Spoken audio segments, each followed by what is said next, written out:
Hi friends, പുതിയൊരു വീഡിയോയിലേക്ക് സ്വാഗതം. നല്ല തണുത്ത കഞ്ഞിവെള്ളത്തിലേക്ക് ഒരല്പം വിനാഗിരി ഒഴിച്ചു നോക്കൂ. വീട്ടമ്മമാരെ ഞെട്ടിപ്പിക്കുന്ന റിസൾട്ട് നമുക്ക് കാണാൻ കഴിയും. നമ്മുടെ ചാനൽ ആദ്യമായിട്ട് കാണുന്ന കൂട്ടുകാരൊക്കെ ഉണ്ടെങ്കിൽ ഒന്ന് സബ്സ്ക്രൈബ് ചെയ്ത് സപ്പോർട്ട് ചെയ്യണം കേട്ടോ. വെറുതെ ഒഴിച്ചു കളയുന്ന കഞ്ഞിവെള്ളം കൊണ്ട് ഒത്തിരി യൂസ്ഫുൾ ആകുന്ന കിടിലൻ ടിപ്സ് ഉണ്ട്. തണുത്ത കഞ്ഞിവെള്ളവും വിനാഗിരിയും വെച്ചുള്ള ഫസ്റ്റ് ടിപ്പ് എന്താണെന്ന് നമുക്ക് നോക്കാം. തലേ ദിവസത്തെ കഞ്ഞിവെള്ളം ആണ് ഇപ്പോൾ ഞാൻ എടുത്തിരിക്കുന്നത്. അതായത് പഴങ്കഞ്ഞിവെള്ളമാണ് നമുക്ക് ആവശ്യമുള്ളത്.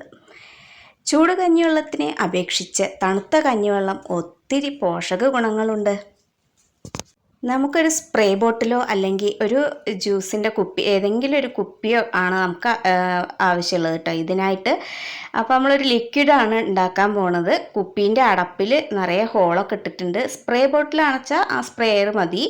അപ്പോൾ നമ്മൾ ഈ വെള്ളം ലിക്വിഡ് അരിച്ചിട്ടൊക്കെ വേണം എടുക്കാൻ വേണ്ടിയിട്ട്, അല്ലെങ്കിൽ സ്പ്രേയറിൽ സ്പ്രേ ചെയ്യാനൊക്കെ ബുദ്ധിമുട്ടായിരിക്കും. പിന്നെ നമുക്ക് വേണ്ടത് വിനാഗിരിയാണ് കേട്ടോ. അപ്പോൾ തണുത്ത കഞ്ഞിവെള്ളത്തിലേക്ക് 2 ടീസ്പൂൺ വിനാഗിരിയാണ് ഒഴിക്കാൻ പോണത്. അപ്പോൾ ഞാനിത് കപ്പിലൊന്നല്ല മിക്സ് ആക്കാൻ പോണത്, കുപ്പിക്ക് ഡയറക്റ്റായിട്ട് ഒഴിക്കുകയാണ് കഞ്ഞിവെള്ളം, തണുത്ത കഞ്ഞിവെള്ളം കേട്ടോ. നല്ല തണുപ്പിച്ച തലേ ദിവസത്തെ കഞ്ഞിവെള്ളം പൊതുവേ തണുത്തതായിരിക്കുമല്ലോ, നല്ല തണുത്തതായിരിക്കുമല്ലോ, അതാണ് നമുക്ക് ആവശ്യമുള്ളത് കേട്ടോ. അപ്പോൾ ഞാൻ ചെറിയൊരു കുപ്പിയാണ് എടുത്തിട്ടുള്ളത്. അതാണ് നമുക്ക് സ്പ്രേ ചെയ്യാൻ എളുപ്പം, ഒന്നും കൂടി എളുപ്പം തോന്നുന്നുണ്ട്. അപ്പോൾ ഞാൻ അങ്ങനെയാണ് എടുത്തിട്ടുള്ളത്. അപ്പോൾ ഇനി ഈ കുപ്പിയിലേക്ക് തന്നെ ഡയറക്റ്റായിട്ട് വിനാഗിരി ഒഴിച്ചു കൊടുക്കുകയാണ്. 2 ടീസ്പൂണാണ് കേട്ടോ നമ്മൾ വിനാഗിരി ഒഴിച്ചു കൊടുക്കണത്. ഇത് നമുക്കൊരു കപ്പിലേക്ക് ആക്കിയിട്ടൊന്ന് നല്ലോണം മിക്സ് ആക്കിയിട്ടൊക്കെ ഒഴിക്കുകയായിരിക്കും ഒന്നുകൂടി നല്ലത്. ഞാനിങ്ങനെയാണ് എളുപ്പത്തിന് ചെയ്തത്. അപ്പോൾ ഇനി നമുക്ക് കുപ്പി നല്ലോണം അടപ്പ് കൊണ്ട് അടച്ചിട്ട് നല്ലോണം ഒന്ന് കുലുക്കി കൊടുത്താൽ മതി കേട്ടോ. അപ്പോൾ തന്നെ അത്യാവശ്യം മിക്സായി കിട്ടും. കഞ്ഞിവെള്ളത്തിലേക്ക് വിനാഗിരി ഒഴിച്ചു കൊടുക്കുമ്പോൾ നല്ലൊരു അസിഡിക് നേച്ചറും കൂടി നമുക്ക് കിട്ടുന്നുണ്ട്. അതുകൊണ്ടാണ് ഇത് നല്ലൊരു ലിക്വിഡാണ് എന്ന് പറയുന്നത്. ഇത് ഒന്ന് ലൂസാക്കി കൊടുക്കും വേണം കേട്ടോ. ഇത്തിരി വെള്ളം ഒഴിച്ച് ലൂസാക്കി കൊടുക്കണം. പിന്നെ ഈ തണുത്ത കഞ്ഞിവെള്ളം, ഞാൻ ഉപയോഗിക്കുന്ന തണുത്ത കഞ്ഞിവെള്ളം എന്താ വെച്ചാൽ ഇത്തിരി നേർത്തതാണ്, നല്ല കട്ടിയുള്ളതല്ല. അതുകൊണ്ടാണ് ഞാൻ വെള്ളം ഒഴിച്ച് ലൂസാക്കാഞ്ഞത്. അപ്പോൾ ഞാൻ ഈ കുമ്പളങ്ങയൊക്കെ അടിച്ചു കൊടുക്കുന്നുണ്ട് കേട്ടോ. അടിച്ചു കൊടുത്തിട്ട് ഓൾറെഡി ശീമക്കൊന്ന ഇലയും കൊണ്ടൊക്കെ മൂടി വെച്ചതാണ്, പ്രാണികളൊന്നും ഇതാവാതിരിക്കാൻ, കുമ്പളങ്ങ കേടുവന്ന് പോവാതിരിക്കാൻ വേണ്ടിയിട്ട്. അപ്പോൾ ഇതിൽ നമ്മൾ കീടനാശിനി ഒന്നും ഇല്ലാത്തതും കൊണ്ട് നാച്ചുറൽ ലിക്വിഡ് ആയതുകൊണ്ട് തന്നെ നമുക്ക് കയ്യിലൊക്കെ നേരിട്ട് അടിച്ചു കൊടുക്കുക, ഒരു കുഴപ്പമില്ല. അപ്പോൾ ഈ കറിവേപ്പിലേക്ക് ചെറിയ കുരുടിപ്പും പുഴുക്കേടൊക്കെ ഉണ്ട് കേട്ടോ. അപ്പോൾ ആഴ്ചയിലൊരു തവണ നമ്മൾ ഈ ഒരു ലിക്വിഡ് ഉണ്ടാക്കി ഇങ്ങനെ സ്പ്രേ ചെയ്ത് കൊടുത്താൽ അതൊക്കെ മാറിക്കിട്ടും. അതിൻ്റെ തൂമ്പയിലയൊക്കെ ഞാൻ ഇങ്ങനെ നുള്ളി കൊടുത്തിട്ടുണ്ട്, കാരണം നല്ല തിക്കായിട്ട് കറിവേപ്പിൻ്റെ ഇല ശാഖകൾ വളരാൻ വേണ്ടിയിട്ട്.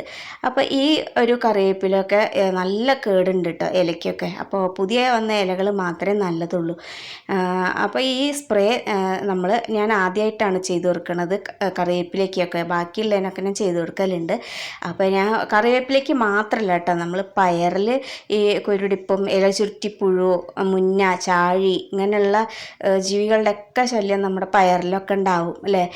ഇല ചുരുട്ടി ഇട്ടുള്ള പുഴുക്കൾ ഒക്കെ മാറാൻ വേണ്ടിയിട്ട് നമ്മൾ എന്താ ചെയ്യേണ്ടത്, ഇലേൻ്റെ അടിഭാഗത്തിൽ വരെ ലിക്വിഡ് തെളിച്ചു കൊടുക്കണം കേട്ടോ. ഞാനിത് ഒറ്റയ്ക്ക് വീഡിയോ എടുക്കലാവുകൊണ്ട് ഇപ്പോൾ ഞാൻ അങ്ങനെ ചെയ്യുന്നില്ല. ഞാൻ ഇത് കഴിഞ്ഞിട്ട് ഇലയുടെ പിൻഭാഗത്തൊക്കെ അടിഭാഗത്തൊക്കെ നല്ലോണം സ്പ്രേ ചെയ്ത് കൊടുക്കും. അപ്പോൾ നമ്മൾ പയറിലൊക്കെ ഡയറക്റ്റായിട്ട് അടിച്ചു കൊടുക്കാം നമുക്ക്. ഇത് പയറൊക്കെ തുളച്ചിട്ട് പുഴുവൊക്കെ ഉണ്ടാവും അല്ലേ, അതൊക്കെ പോകാൻ വേണ്ടിയിട്ടും പിന്നെ ബാക്കിയുള്ള ഇതിലൊന്നും പുഴു കയറാതിരിക്കാൻ വേണ്ടിയിട്ടും ഒക്കെ ഇങ്ങനെ നമ്മൾ ചെടീൻ്റെ അറ്റം വരെ അങ്ങനെ സ്പ്രേ ചെയ്ത് കൊടുക്കുന്നുണ്ട് കേട്ടോ. അപ്പോൾ ഇത് കറിവേപ്പിലേക്ക്, പയറിലേക്ക് മാത്രമല്ല ഏത് തരം ചെടികൾക്ക്, ഇനിയിപ്പോൾ പൂച്ചെടികൾക്കായാലും നമുക്കിത് ഉപയോഗിക്കാം.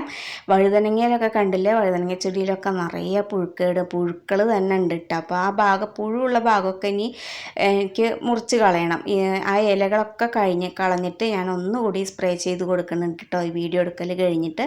അപ്പോൾ അത് ആ തക്കാളി ചെടിയിലൊക്കെയും ഒരു ഉഷാറില്ലാതെ നിൽക്കണം. പൂക്കളും കായകളൊക്കെ പറിച്ചെടുത്തായിരുന്നു കേട്ടോ ഞാൻ. പൂക്കളൊക്കെ ഉണ്ട്. അപ്പോൾ അതൊന്നും കൂടി നന്നായി വളരാൻ വേണ്ടിയിട്ടാണ് അപ്പോൾ ഞാൻ ഈ തണുത്ത കഞ്ഞിവെള്ളത്തിൽ വിനാഗിരി മിക്സ് ചെയ്ത് ഇട്ടുള്ള ലിക്വിഡ് സ്പ്രേ ചെയ്ത് കൊടുക്കുന്നത്. അപ്പോൾ ഇതിനൊന്നും നമുക്ക് അടിച്ചു കൊടുക്കേണ്ട ആവശ്യമില്ല കേട്ടോ. പിന്നെ അടുത്ത ടിപ്പ് എന്ന് പറഞ്ഞിട്ടുള്ളത്, നമുക്ക് പേരേൻ്റെ ഇലയാണ് വേണ്ടത് കേട്ടോ.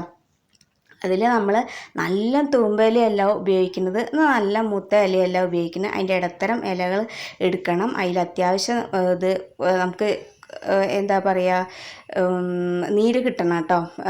തണുത്ത കഞ്ഞിവെള്ളം കൂട്ടിയിട്ട് നമ്മൾ അത് മിക്സിയിൽ അരച്ചെടുക്കുമ്പോൾ അതിൻ്റെ സത്തൊക്കെ നമുക്ക് കിട്ടണം. ഇത് നമ്മൾ തലയിലാണ് കേട്ടോ ഒഴിക്കാൻ പോണത്. തല കഴുകാൻ വേണ്ടിയിട്ടാണ് നമ്മൾ ഈ ലിക്വിഡ് ഉണ്ടാക്കാൻ പോണത്. അപ്പോൾ മിക്കവർക്കും അറിയുന്നൊരു ടിപ്പായിരിക്കും ഇത്. നമ്മുടെ തലയിലുണ്ടാകുന്ന താരനും ചൊറിച്ചിലൊക്കെ മാറാനും അതുപോലെ തന്നെ മുടിയുടെ പിളർപ്പ് എല്ലാം വളരെ പെട്ടെന്ന് തന്നെ ഈ ഒരു ലോഷൻ മാറ്റിയെടുക്കും കേട്ടോ. ഇതുകൊണ്ട് നമുക്ക് മാറ്റിയെടുക്കാൻ സാധിക്കും. ദിവസവും തണുത്ത കഞ്ഞിവെള്ളം തലയിൽ പറഞ്ഞൊന്ന് നല്ലപോലെ കഴുകിയാൽ തന്നെ നമുക്ക് നല്ല ഗുണമാണല്ലോ. അപ്പോൾ പേരക്കയിലും കൂടി ചേർത്താൽ ഏറ്റവും നല്ലതായിരിക്കും. നല്ല ഒരു ഷാമ്പു ആണ് കേട്ടോ ഇത്. അപ്പോൾ നമ്മുടെ വീഡിയോ ഇത്രയേ ഉള്ളൂ.